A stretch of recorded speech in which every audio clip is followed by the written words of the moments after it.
Good afternoon, everyone. I'm Neil Love from Research to Practice, and welcome to Meet the Professor. As today we talk about the management of Hodgkin and non-Hodgkin lymphoma with Dr. Ian Flinn from the Sarah Kennan Research Institute and the Tennessee Oncology in Nashville, Tennessee. As always, if you have any questions or cases you'd like to run by us, just type them into the chat room. We'll talk about as many of those as we have time.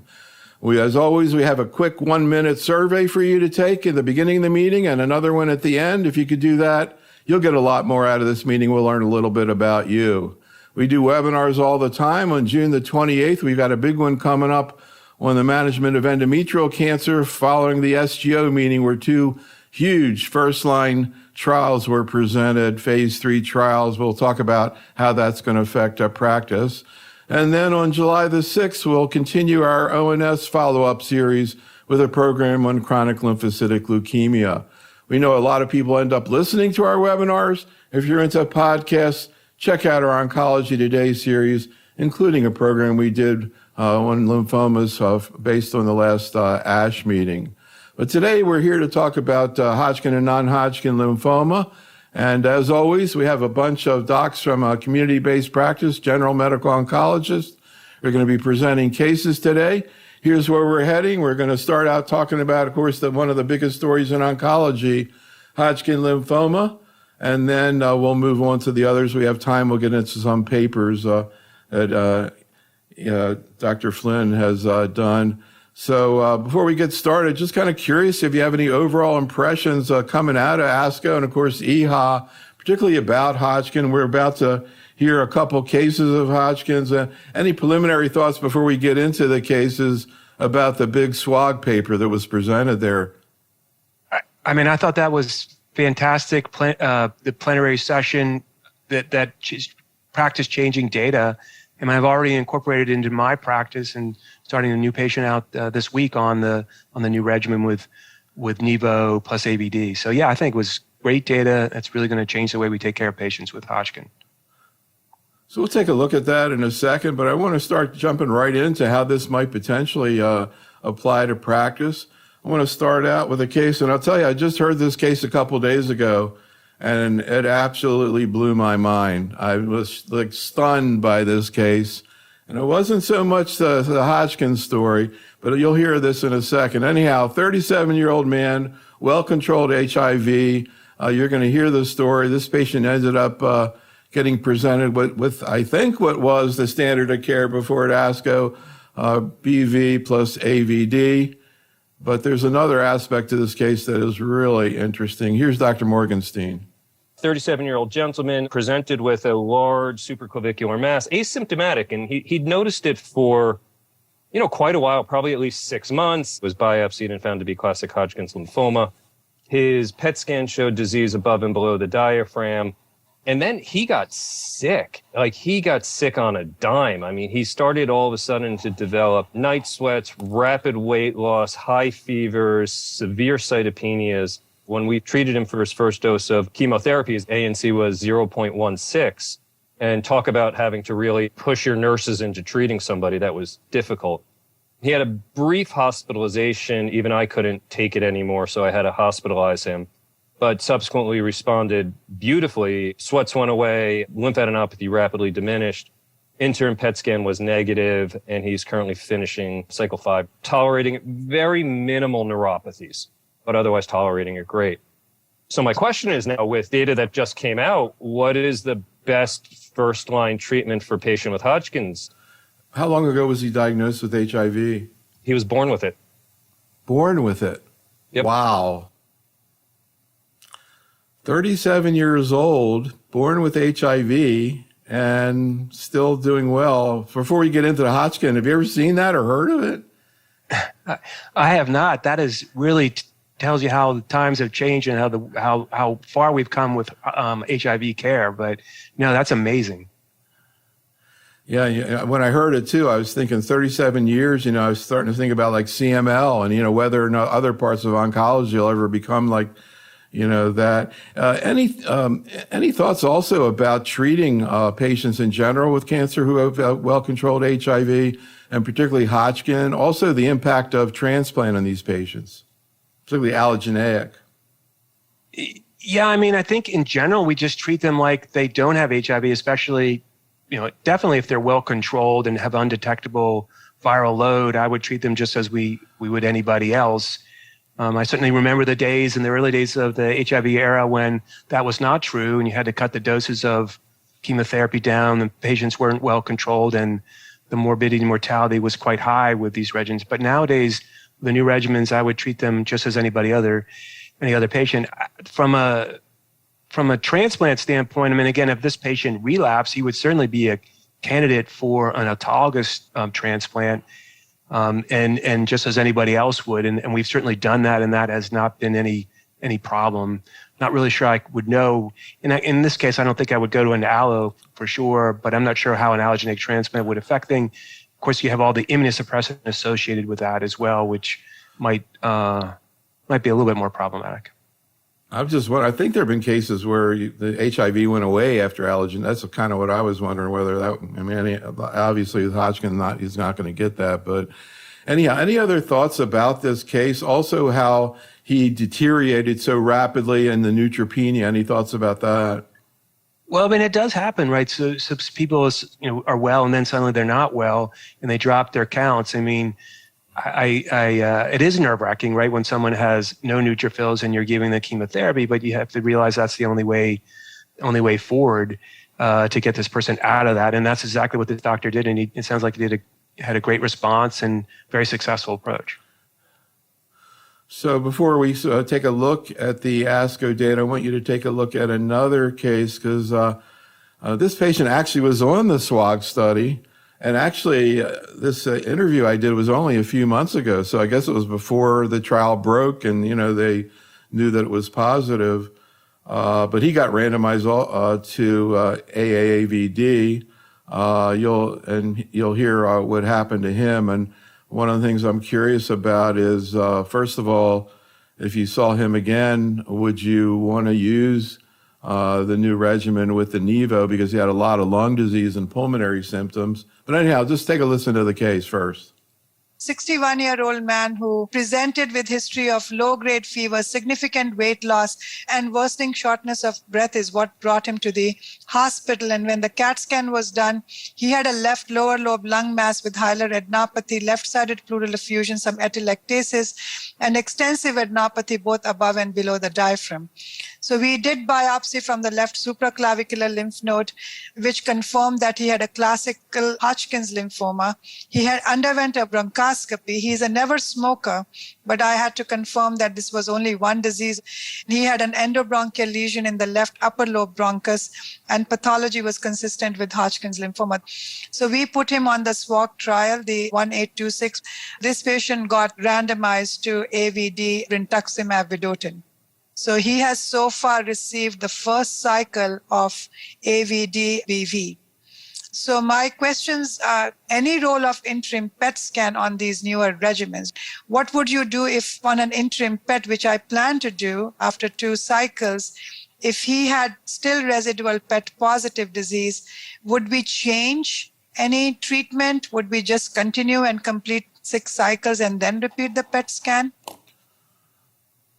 So any thoughts about the case? And her last question there about interim PET scan also. I don't think she can do that with the trial, but I think she was saying theoretically, what would she do? Right. I mean, I still get interim PET scans on these patients, especially with the AAVD regimen. We know from the trial that led to its approval that if you look at it, say someone's PET2 positive, should you switch them and do something like Biacop? I don't think so. The results are almost the same, even though in that patient population, as if you had switched. And of course, you don't get all the second malignancies and all the other toxicities that you get with Biacop. So I do it. You can say, why would you do it? But I think it's always reassuring to the patient and as well as yourself about how close you have to follow things to know that they're PET2 negative.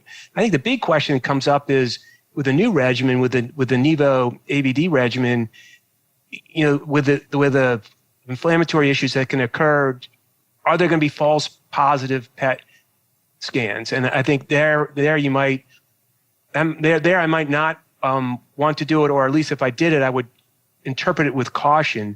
We're going to know a lot more, I think, when the final data set comes out, when the publication comes out, and we can wade through the details of that trial. But right now, I'm still doing that, doing the PET2 mostly for prognosis. Any concerns about using a checkpoint inhibitor? I mean, of course, it's very unlikely he's going to get pneumonitis, but he's already short of breath, a lot of disease in the lung. Any concerns about that? I mean, I think that's a valid point for sure, but personally, I would pressed on just and it seems like the trial allowed this patient to go on, so they thought that was equal to that patient could have been randomized to either arm of the trial, and so I would have used that regimen in this patient. I guess I don't really normally think of the pneumonitis as occurring so quickly, and maybe it can, but I tend to think of it happening after a few cycles, and by that time they probably would have already had cleaned up the disease, priority would respond, and then symptomatically better. That's a good point. So Rosanna, and we're going to look at the data in a second, but Rosanna in the chat room wants to know, who would you not offer Nivo AVD to? And I guess, one issue that comes up in general with checkpoint inhibitors is people with prior autoimmune disease. I don't know if there are any Hodgkin situations where you wouldn't want to use it, but any thoughts about where you wouldn't want to use it? Yeah, I think that's a great point, that the autoimmune disorders might be a contraindication. And my guess is the eligibility criteria for this trial probably excluded some of those patients. I'm trying to think is there a patient that I wouldn't use this regimen for? I mean, I would only use it, of course, in those advanced stage patients that met the eligibility criteria for this. But I can't think of a subgroup of patients that I wouldn't give this to. So let's take a look at some of the data. And I got to say, I mean, I knew this study was out there and I didn't really think about it too much until we saw the data. But I was kind of disappointed there wasn't, I know it's hard to pull off studies like this. It was a cooperative group study and not industry, but I was disappointed there wasn't a trial that had both Nivo and BV in it. And we'll talk about the fact that there's some data earlier, non-randomized data with that strategy, but, we're about to switch we just picked up this new therapy. Now we're about to, I guess, leave it. I don't know, but in any event, pretty straightforward randomization. And even though, at this point, follow-up, not that many relapses, but still hazard rate of 0.48. So, and I guess when you think about it, I guess Hodgkin's is one of the most sensitive diseases. It has this amplification and sensitivity to checkpoint inhibitors. Any thoughts about that biology? Yeah, I think that's right. I mean, it's a disease that's exquisitely sensitive. We also, primary mediastinal B-cell lymphomas are also sensitive to it. I mean, one of the criticisms about this trial is that, it's just, people say, quote, just a progression-free survival advantage and not an overall survival advantage. Well, they also said that about the Echelon-1 trial with BV versus AVD versus ABVD. And it just takes a while for that to mature out and see the survival advantage. But even if there wasn't, you're saving 6 to 7% of patients a relapse, and the adverse event profile is not worse with this. You're trading some immune events and not having as many, but you're getting not as many of the peripheral neuropathy events. So, to me, this seems like a very easily adoptable approach for patients and a huge advantage. So we'll see what happens. And here are some of the data. You actually were involved with this study. I guess there's a bunch of arms to this. We just actually, here's the thinking in terms of, the idea of an antibody drug conjugate plus PD-1 makes a lot of sense, because if you think about it, we know chemo plus PD-1, you use it all the time in lung cancer, et cetera, et cetera.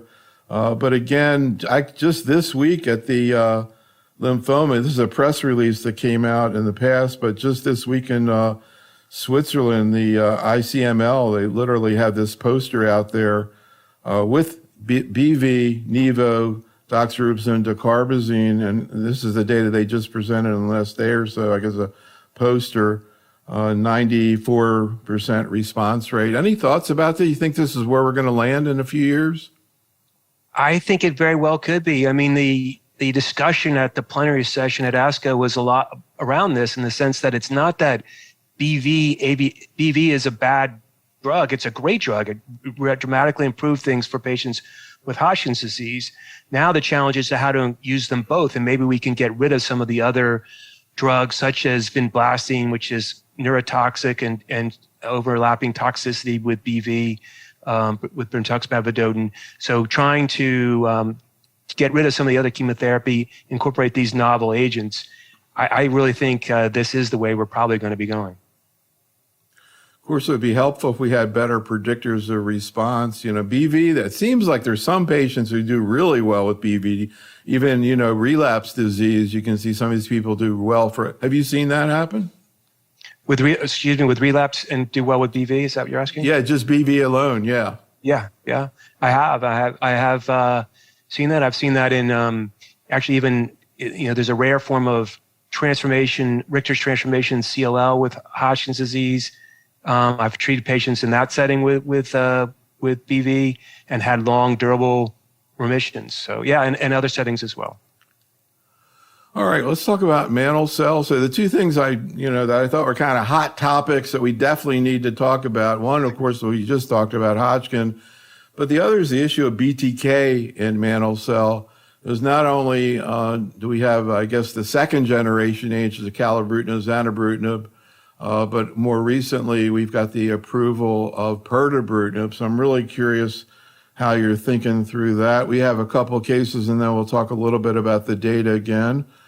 Here's Dr. Zanetta Lamar talking about a 58-year-old man. 58-year-old gentleman who was incidentally found to have mantle cell lymphoma after complications, following a fall and blunt force trauma, actually after an intoxicated episode. So he fell and had a hemothorax. And so CT surgery took him to surgery to evacuate the blood. They saw a pleural mass, biopsied it. I saw him immediately after he was diagnosed, but did a bone marrow biopsy on him, and it showed 75% involvement, actually, of a blastoid variant of mantle cell lymphoma. I saw information about the SHINE trial that looked at ibrutinib, bendamustine, and rituximab. How are you thinking about using this regimen? Any other questions? The question in mantle cell that is, to me, has always been a question in mantle cell is there a role for transplant? And also, how are you treating your younger patients? Are you still using the aggressive, intensive regimens for these patients? Many of my patients with mantle cell lymphoma are actually over 65. But when are you thinking about CAR T cell therapy? Are you thinking about this early? So once I hear the word SHINE and triangle, I immediately get a headache trying to figure it out. I'm going to let you take a shot at explaining. A lot of people have tried to explain it to me. We'll get into that as well as just the whole issue of BTK inhibitors. But anything you want to say about this case, and particularly the blastoid variant? Another thing we've heard about are people with P53. How do you approach those cases? Well, yeah, she has many questions. It's basically about how to treat all of mantle cell lymphoma. It's brought up a lot of issues. The blastoid variant, to me, is one of the most difficult questions of how to do that. I mean, the SHINE trial, you can either say that's positive or negative in the blastoid variant or in those P53 mutant patients, in the sense that it did improve upon things in that subgroup, the blastoid variants, but it didn't. But it wasn't a home run. It was just a very marginal improvement in that. And so for a while there, without really thinking about what to do, what I could do for that patient population, I've tried that in a few patients.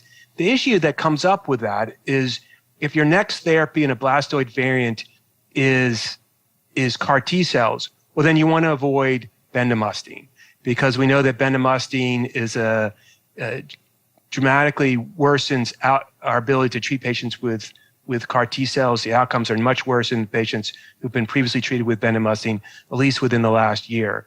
And so a lot of these blastoid variants are going to progress within a year. I mean, I think a reasonable option and off study is to try the combination of a BTK inhibitor and venetoclax. There are certainly trials looking at that, and we don't know the answer yet. But it's a desperate situation. If you didn't have a clinical trial, that's something I would do.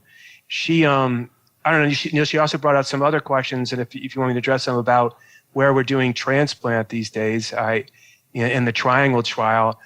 I mean, I have rapidly adopted the outcomes of that study that showed that there really isn't an advantage of doing transplant over just incorporating a BTK inhibitor into chemoimmunotherapy and keeping patients on the BTK inhibitor post chemotherapy for a couple of years. And so I'm no longer transplanting patients with mantle cell lymphoma. Now, there's some point out that there may be some subgroups that comes out, some of these high-risk patient populations that might still benefit, but we haven't seen data yet to show us to continue to do that. So for the most part, I'm no longer doing transplant in patients with mantle cell lymphoma. Was it the Triangle trial that got you to stop doing transplants? It was. It absolutely was. If you can get the same outcome by just adding a BTK inhibitor to chemoimmunotherapy as you can was doing a transplant, and the transplant doesn't really add anything to the BTK inhibitor, then why do it? I mean, the bigger question to me comes about is are you wedded to the R-CHOP, R-DHAP, the cytarabine-containing regimen as induction in that patient population? And I'm less convinced that that's true, but if you're sticking to the trial, you would want to use that regimen. Interesting. Well, let's present another case, and then we'll get back to SHINE and Triangle and also monotherapy. But one other thing I want to just ask you about, because we were chatting before we got started here, and you said something to me I never heard before. Probably everybody else in the audience has heard it, but I never heard it before. So the first thing you mentioned to me was the toxicity of CAR T in mantle cell. And of course, as you mentioned, it's Brexy, which is essentially axicell, which we know is more toxic, but it sounded like it was even more than that. Can you talk a little bit about this, what you were mentioning, that the things like CRS are more intense with mantle cell, and also whether or not bispecifics are going to end up coming in before or instead of CAR T?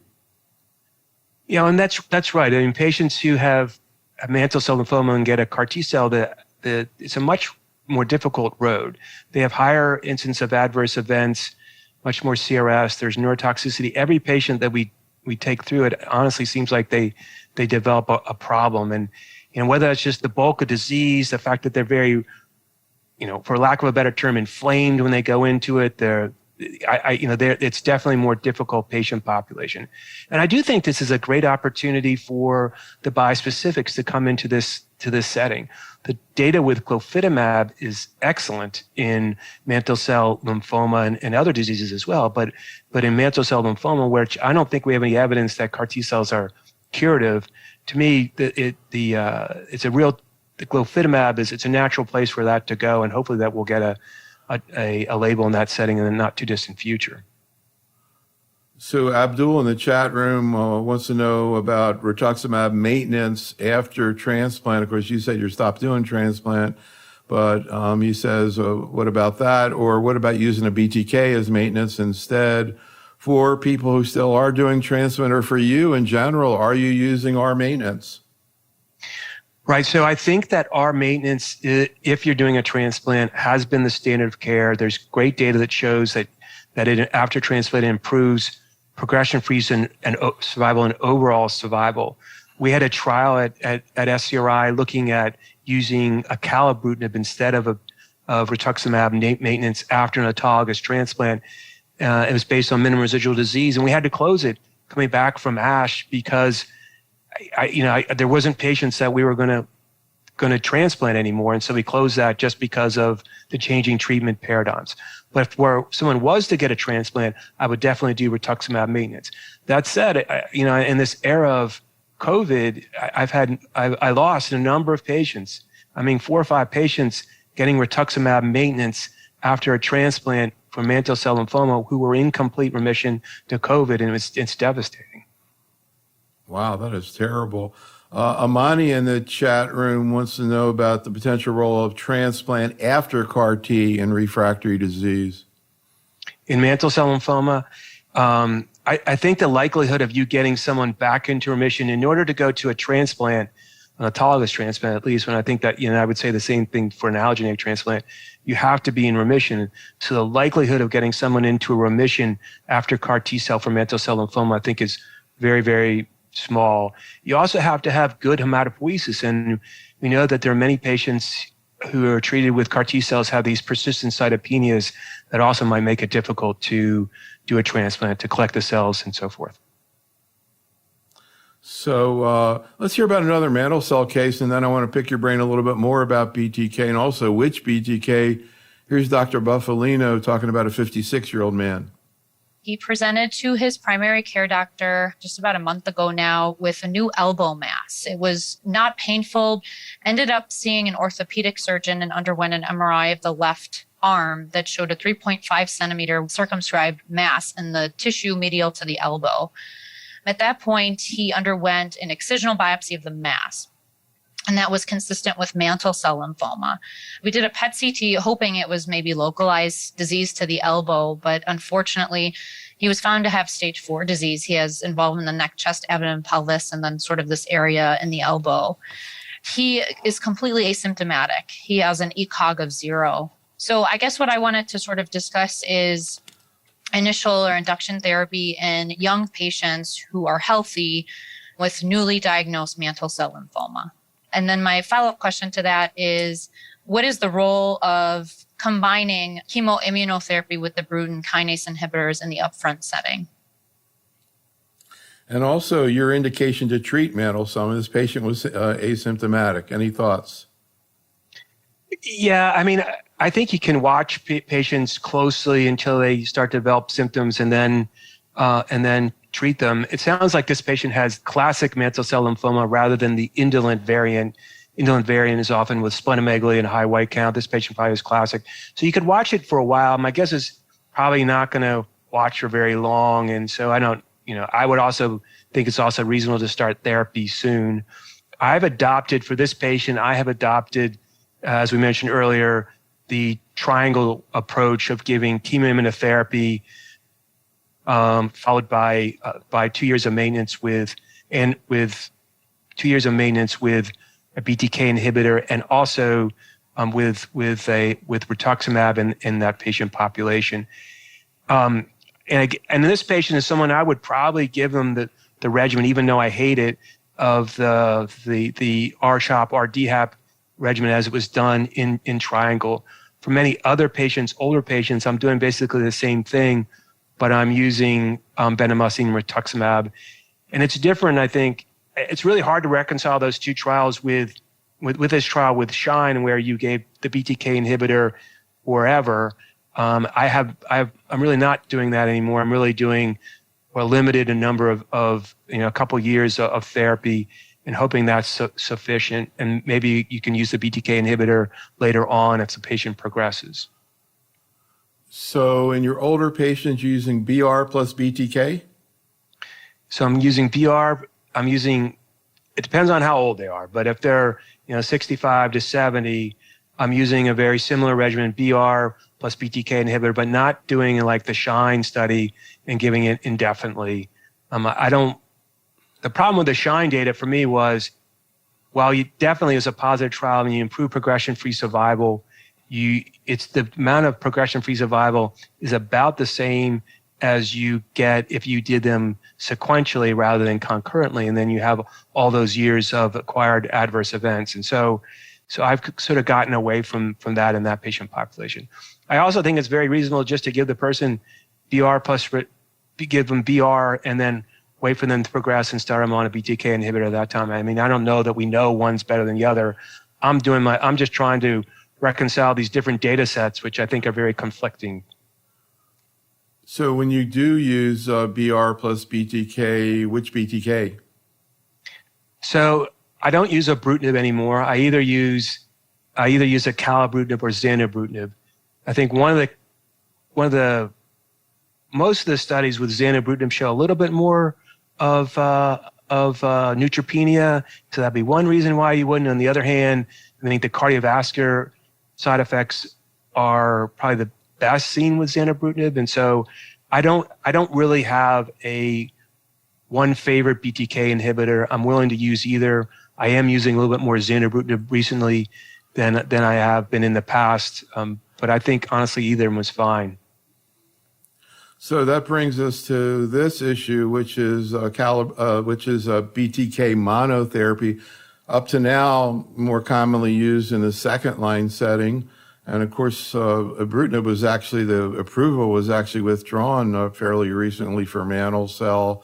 And Hassan in the chat room wants to know, what about using pirtobrutinib earlier, up front, or instead of one of these two? But putting aside that issue, how do you decide in mantle cell between Acala and Zanu? Yeah, I think they're more similar than they are dissimilar. Of course, if you extrapolate from the data in CLL, that there's an advantage, at least in CLL, in progression-free survival of Zanu versus ibrutinib, but it wasn't a head-to-head comparison compared to acalabrutinib. I think the cardiovascular data looks really good with zanubrutinib as it does with Acala. I really don't have a huge axe to grind about one versus the other. I am using more zanubrutinib recently than I am acalabrutinib, but that doesn't mean that acalabrutinib isn't a great drug. I'm very comfortable with my patients who are on it. We've also looked at studies of looking at intolerance, right? And so we have a study of Zanu after ibrutinib, and Zanu was very well tolerated. Most of the adverse events that led to the discontinuation of ibrutinib didn't reoccur with Zanu. If they did, at a lesser degree. But there's also another arm on that same trial where we're trying to accrue people that are intolerant of acalabrutinib and then go on to a zanubrutinib. And it turns out that's really hard to find. I mean, there aren't that many patients that are intolerant of acalabrutinib, and that trial has been very slow to accrue. I mean, that's sort of a backwards way of saying I think they're both really, really well-tolerated drugs, and I think that our patients are in good hands with either of them. What about the patient with hypertension or difficult to control hypertension? Any preference? Yeah, perhaps that's an advantage for acalabrutinib. The zanubrutinib data maybe not quite as good in that setting, and maybe in that patient, acalabrutinib is an advantage there. Yeah. Any comments about the new formulation of acalabrutinib? I think it was met with a lot of happiness by patients and docs as well. What's it been like for you since this came out? Oh, it's been so much better. I mean, the old preparation where you had to avoid proton pump inhibitors or H2 blockers was really a mess. I had this one patient who came in and told me, I said, would you like me to switch you to this other formulation? He said, well, tell me about it. And I did. And then he said, well, this is a lifesaver for me because right now I have to have an interval of every 6 hours where I take a medicine to alternate my Pepcid versus the acalabrutinib. He was an engineer. He's a fantastic guy, but he was taking it so to the letter of law that he had to get up, set an alarm to take a medicine every 6 hours. So it was revolutionary for him to have that new formulation. So pirtobrutinib, getting a lot of questions in the chat room about that. Now it's approved. I hope it gets approved for CLL soon. I can't believe it's not approved for CLL, but I don't know anything about the FDA. But anyhow, you've done work with this as well. As always, the pirtobrutinib, I love the pirtobrutinib waterfall plots, particularly when you see prior BTK. But we also, and also the safety profile being so positive. Interesting. Here's a trial comparing it to the other BTK, so we'll see what happens there. Any thoughts, though, about what comes first, pirtobrutinib or CAR-T? Or maybe bispecific, if that we could. Yeah, I think this is where it's going to be a little bit individualized. You have an older patient in their 70s, which is a lot of our patients with mantle cell lymphoma, that you're not really so comfortable taking to a CAR T cell, then maybe that's where you would go to pirtobrutinib first, rather than not trying to avoid the CAR T cell. On the other hand, a younger patient, you got someone in their 50s that's already gone through one of the covalent bound BTK inhibitors. Maybe if you're going to change the natural history of the disease, maybe that's where you're going with with a CAR T cell. And I think the unanswered question is just what you brought up was when we don't yet have them available, but a bispecific antibodies such as glofitamab, I think that might really change the paradigm once again, and do that. So I would tend to use pirtobrutinib in those older patients that you're afraid to have a very aggressive therapy for. Maybe use a CAR T cell in those younger patients. Another place to do this is that, and we talked about how CAR T cells are difficult to give to patients who have with CAR T cells, maybe putting them onto pirtobrutinib to get disease control and then go to a CAR T cell. That might be a really great place to think about how to sequence these therapies. Any thoughts about this study? I always love the R squared up front study. I still hear occasional cases where people do it in really older patients, et cetera. But the same group now added on Acala, which I thought was pretty cool. Any thoughts about that? Well, I think it's a great study. I mean, you're adding again it's a less intense approach to the treatment of mantle cell lymphoma, getting out of our normal paradigms where we are using chemoimmunotherapy as the backbone of all the approaches. And so the data is immature yet, but it is very impressive so far. I think that only larger studies will let us know whether that's the way to go, but I really like it. And here's a SHINE-like study, but instead of ibrutinib, looking at acalabrutinib. I'm not sure exactly where there has been. And in this interesting trial in, I guess, younger patients, again, looking at kind of a triangle type approach, but using acalabrutinib. Let's talk about follicular. I want to go through a few more cases here. We got 2 cases here to go through. The first is a 66-year-old man, a patient of Dr. Battinger. I take care of a 66-year-old gentleman who has stage 3 follicular lymphoma that was incidentally discovered while he was admitted to the hospital for a stroke. While he was undergoing stroke workup, he had an MRI of the brain, and the MRI of the brain showed a 1.7 centimeter left parotid mass. He had a biopsy that confirmed his diagnosis of grade 3A follicular lymphoma. He had a staging PET CT scan that showed 3 sites of disease, the left parotid with an SUV max of 17. He had bilateral axillary adenopathy with lymph nodes measuring 3 centimeters. He also had this fairly large left inguinal lymph node that was 5.2 centimeters and pretty FDG avid with an SUV of 22.8. He actually has recovered very nicely from the stroke and walks more than I do, 15,000 steps a day. He has no constitutional complaints and he feels great. He does have some pretty sizable lymph nodes. He's not especially bothered by them, but I was wondering, he's sort of flirting with when to start therapy. And so I was just wondering if someone could comment on whether it's a good idea to start now or whether just to proceed with treatment only if he becomes more symptomatic. Any thoughts? So Neil, I missed, was this a grade 1-2 or a grade 3A follicular lymphoma? Grade 3A. Yeah, I mean, I think I would lean toward treating this patient. Those SUVs of 24 very bother me a lot. I know that she biopsied, wondering if there isn't a, grade 3A is right on the edge, but 3B, which is considered a diffuse large cell lymphoma. I'm wondering whether this patient isn't in the process of transforming into a more aggressive lymphoma. I'm a big fan and supporter of bendamustine rituximab. This is not somebody I would treat with BR. I would treat this patient with R-CHOP. Some of the trials, including the BRIGHT trial, that excluded these patients, these 3A patients, from the trial. And so I would probably move this patient along, treat him with R-CHOP. Let's take a look at another case and maybe get your take in general about follicular lymphoma, some of the newer approaches.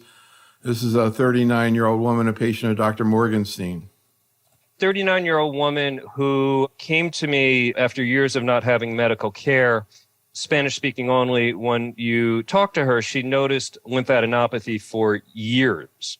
And it was a little hard to pin her down on how many years she actually had this. When I saw her, she had massive lymphadenopathy throughout all her lymph node stations, including one of the biggest epitrochlear lymph nodes that I've ever seen. Lymph node biopsy showed grade 1-2 follicular lymphoma. She's currently receiving rituximab, bendamustine.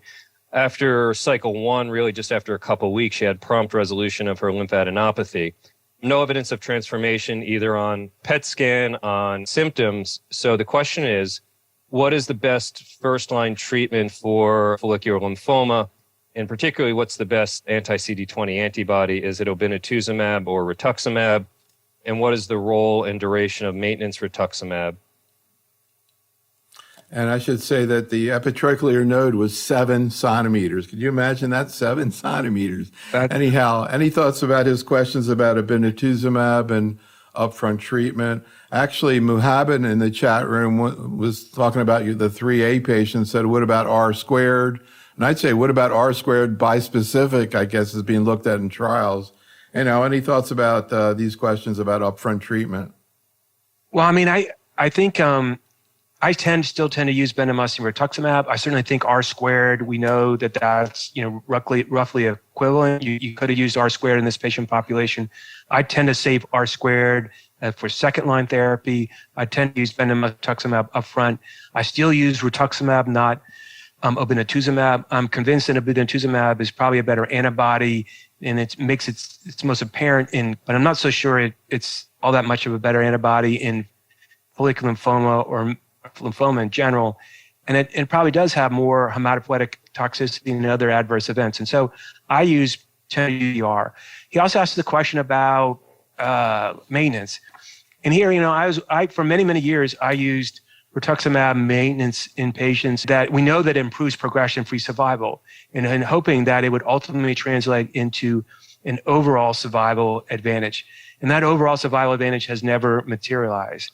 And so, so for even before COVID, I had gotten away from using rituximab maintenance in patients with follicular lymphoma based on that. And then when COVID came in, I definitely have not been using it because of the increased risk for patients. So it wasn't that long ago when we were doing CME on follicular lymphoma, all we had to talk about was rituximab maintenance. It was pretty boring, but now not even close to being boring. Any comments on tazemetostat and EZH2 assays? Yeah, so I think it's probably that for tazemetostat, if you find the mutation, that those patients probably have a higher chance of responding and maybe a little bit more durable response. But it also works in patients that are EZH2 germline or normal. And often it's difficult for me, I guess, to find the sample unless you're doing a fresh biopsy, sending it off, getting it done. And so it's almost easier just to do an in vivo test and give the patient tazemetostat and see whether they respond. There's such a low adverse event profile. I think there's very little to be lost if you're considering that patient in third line therapy. What about the trials? I think there's some trials looking at bispecifics and R squared up front. Any thoughts about that strategy? Yeah, there sure is. It's there's a large randomized phase 3 trial looking at that R squared backbone and adding tazemetostat, and I think it's a fantastic trial. We have it open in a number of our centers, and I know it's opened throughout this country, and I think that R squared backbone is such a good backbone to combine things. There are also trials in design, and they're opening using R squared, as you mentioned earlier, plus bispecific. So a lot of people are trying to hitch their wagon to that backbone, and for good reason. Incidentally, I'm still flashing back on that thing where you mentioned the toxicity of CAR T in mantle cell. Do you see more toxicity from bispecifics in mantle cell? I don't know yet, honestly. I think we don't. I think that the jury's still out there. The N is relatively small, but I would expect you probably. It wouldn't surprise me if there was more CRS in that patient population as well. So Hassan in the chat room asks a really great question, which is mosunetuzumab now approved in FL. Do you use it before or after tazemetostat? You were telling me there's a trial looking at it up front? Yeah, there is. The sponsor has a trial open, and we have it open within Sarah Cannon Research Institute. We have it open locally in Nashville as well. It is a frontline trial, all outpatient, mosunetuzumab, and of course, it's incredibly popular, right? I mean, you ask your patient, do you want immunotherapy? Do you want chemotherapy? And everyone says, I want immunotherapy. It's for a fixed duration of a year. It is really one of the fast accruing trials I've done in many, many years. And so far, the adverse event profile has been fine. We really haven't seen much in the way of need for hospitalization for CRS events. Anything you can say in terms of observations in many of your patients in terms of response? I would assume they're responding. Yeah, they are. I mean, I think we presented data at Lugano with just a handful of patients, mostly just trying to show that it's practical. This can be done in the community. There are sites all over the country, Tennessee, Alaska, every place that are doing this. And so it's a very feasible approach. The numbers are too small for me to say that the response rate, but you'd have to expect it to be pretty high in this patient population. So Paramavir in the chat room wants to know about CRS and neurotoxicity with mosunetuzumab. And also, can you talk a little bit about the schedule and the methods of administration and sort of how it is to give the drug? Right. So I should have mentioned in that trial that we are doing it as a sub-Q formulation. Right now, it's still intravenous, that the FDA approach, but we'll see sub-Q administration of mosun hopefully within the next couple of years. But of course, you do in the first cycle, you do stepped up dosing. You're dose escalating it up until you get to the target dose, and then in subsequent doses, patients all get the target dose. And really, after the first cycle, there's negligible amount of CRS. To remind everybody, right, that if we grade it, we grade 1 or 2, there's very, very little grade 3 CRS. Most of this is grade 1 CRS. And of course, grade 1 CRS is a fever, right? So if you're giving someone rituximab, you wouldn't call it CRS, you would just call it an infusion-related fever. There's very little there is some grade 2, which is hypotension requiring fluids, but not requiring pressors. And that's the vast majority of the CRS events that are seen with mosun. There's almost close to zero neurotoxicity. If you look at the ICANS that we associate with CAR T cells, I think there's maybe 1 or 2 patients on these trials that could get it, but in reality, in practice, there's close to zero neurotoxicity that we see with CAR T cells. This is not different, and this is a different profile, right, than you see with the other bispecifics. This is different than we see with glofitamab, with epcoritamab. I mean, those bispecifics still, most patients will require a hospitalization for observation at the target dose to make sure they don't have these events. There are a lot of trials going on trying to fix that, and I'm sure that's coming, right? You think about it, we now do CAR T cells as an outpatient. I'm sure that we're going to be doing other bispecifics as an outpatient, but today those bispecifics have to have a hospitalization for observation. Getting back to mosunetuzumab, though, I mean, from your perspective, at least theoretically, could you see community-based general medical oncologists administering it from the beginning, or do you think it would really require tertiary at least starting it?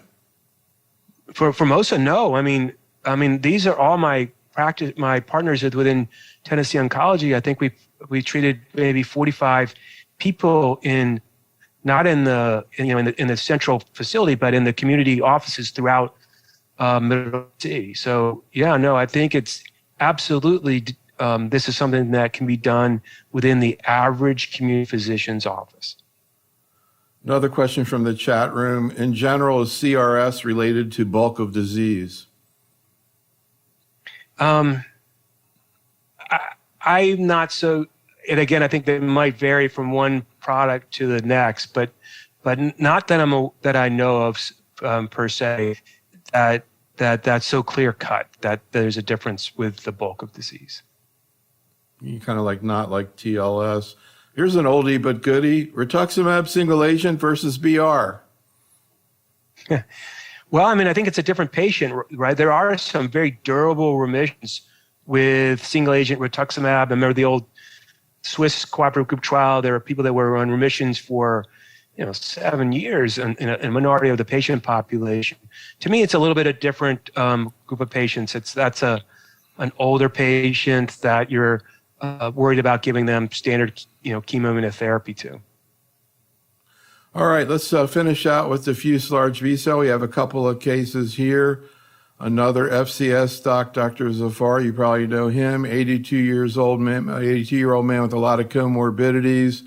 And because of that, he gets a frontline RGCVP, but has progressive disease. Here's Dr. Zafar. 82-year-old retired Wisconsin farmer, so he thinks he's a tough guy. But, he's got congestive heart failure, coronary disease, AFib on anticoagulation, neuropathy. He's still independent, mentally very strong, but physically okay. Any questions about this case? Is there any specific cutoff for CAR T? I talked to him about that, and he wants to learn more about it, so he's going to meet in Tampa with someone about CAR T. But, that requires a lot of commitment. Would age be a problem? Would some of his comorbidities be a problem? Would timing be a problem because he is progressing? And how do we bridge him? Because some studies did not do bridging, some did bridging. And what do we use? I mean, we can start Taflan. I know some centers do bridging with polatuzumab-based treatment, and then they move on to CAR T, but this would be somebody that I would be interested to hear more about. Yeah, interesting. Maybe bispecifics. Any thoughts about this case? Well, he brought up a lot of different issues. First of all, I don't think there's a age cutoff per se for CAR T cells, but all the comorbidities here make me think that this person's not a candidate.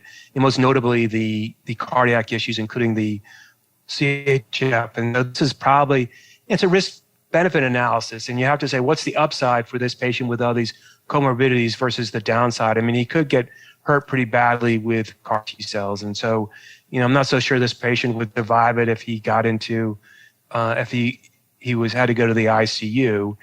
With regard to some of the other issues, bridging therapy, my favorite bridging therapy for someone that I am taking to CAR T cells is polatuzumab without the bendamustine.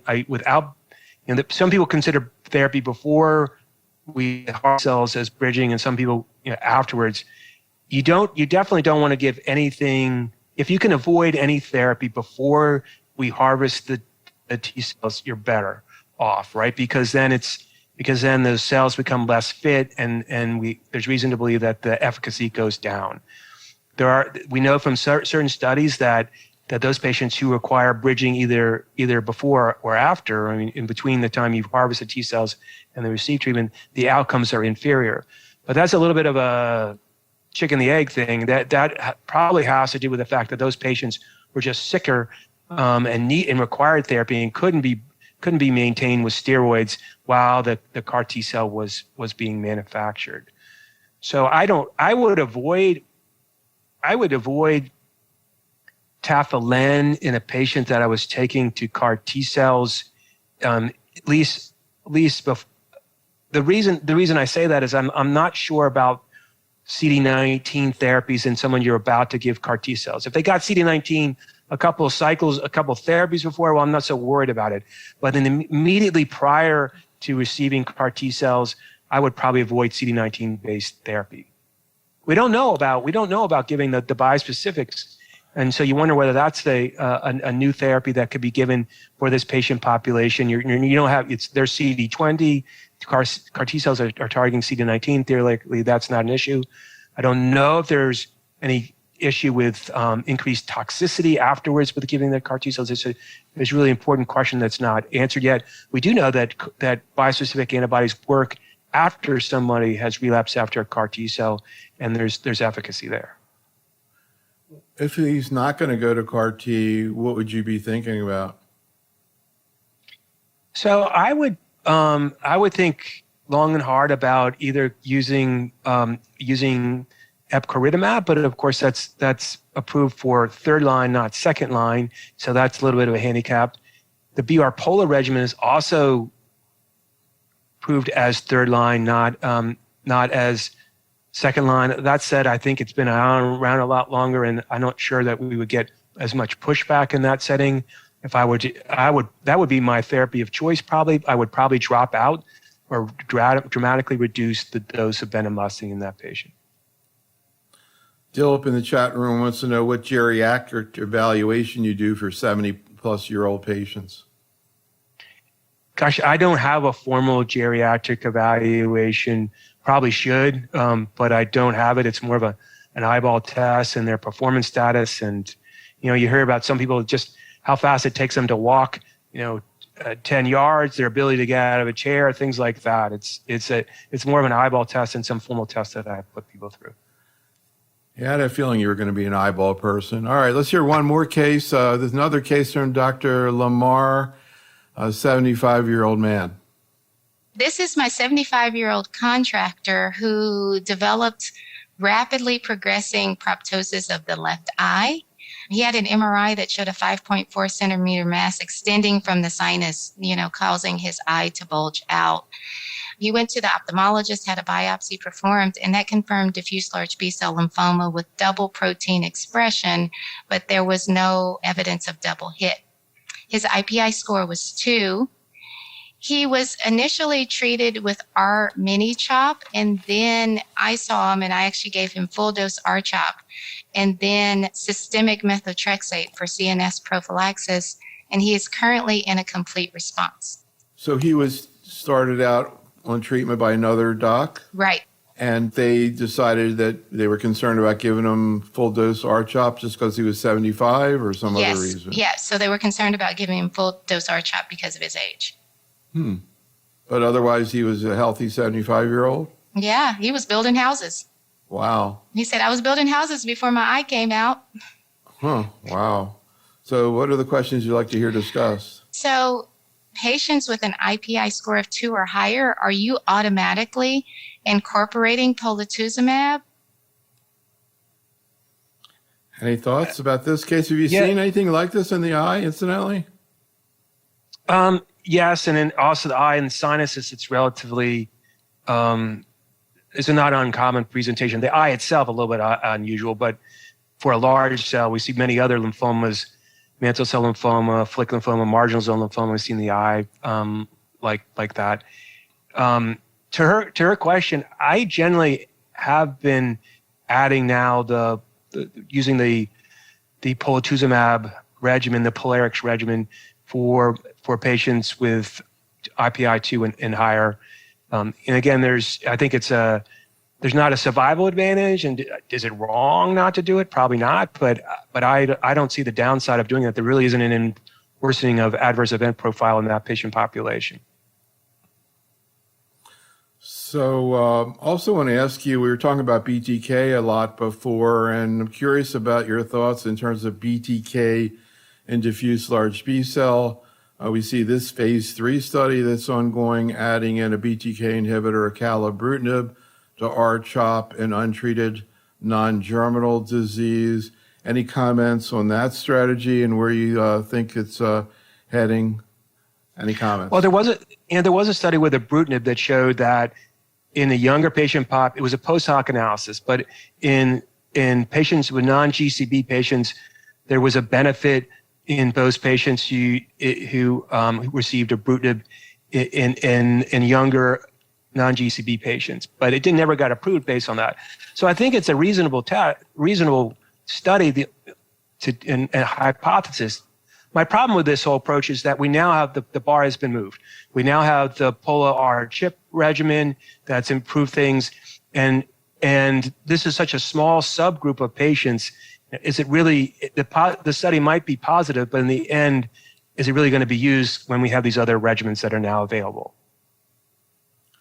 So another question in the chat room is about the CNS maintenance she elected to give. Do you agree with that? And how do you do CNS maintenance? Yeah, so prophylaxis of the central nervous system, I think it was probably a good idea because looked to me on that MRI just briefly, but it looked like it was sort of trapping up the optic nerve, and I think there was a high risk for central nervous system involvement. I think I definitely would do it. We use high-dose methotrexate. There's now a national shortage of methotrexate, and so it's a real problem getting our patients treated, but we would use high-dose methotrexate. There was a study that was presented that showed in the past I would incorporate it on day 8 of an R-CHOP-like regimen, just admit them for the high-dose methotrexate. There's a study that showed that you can do this after the chemotherapy is completed, and the outcome was very similar. So for by and large, when we have methotrexate, I try not to do the intrathecal anymore because I think there's better biodistribution with the high-dose intravenous methotrexate.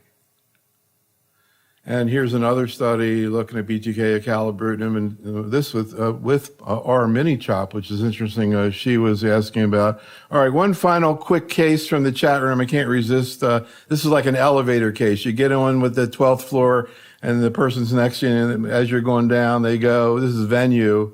I have a patient with a 15-centimeter liver mass, diffuse large B-cell lymphoma, ABC, not double hit. Any thoughts? Yeah, I mean, I think you just treat this like you would treat anybody else. This is someone I would definitely use the Polarix regimen in the polatuzumab R-CHP regimen for that patient. Interesting. So thanks so much, Dr. Flinn. It was a pleasure working with you today. Audience, thank you for attending. Come on back Wednesday, June 28th, when you hear Dr. Monk and Powell have to say about the RUBY and NRG study and where things are right now in first-line therapy. You're going to add an IO then or wait for second line. Be safe, stay well, and have a great night. Thanks so much, Ian. Thank you. I appreciate the opportunity.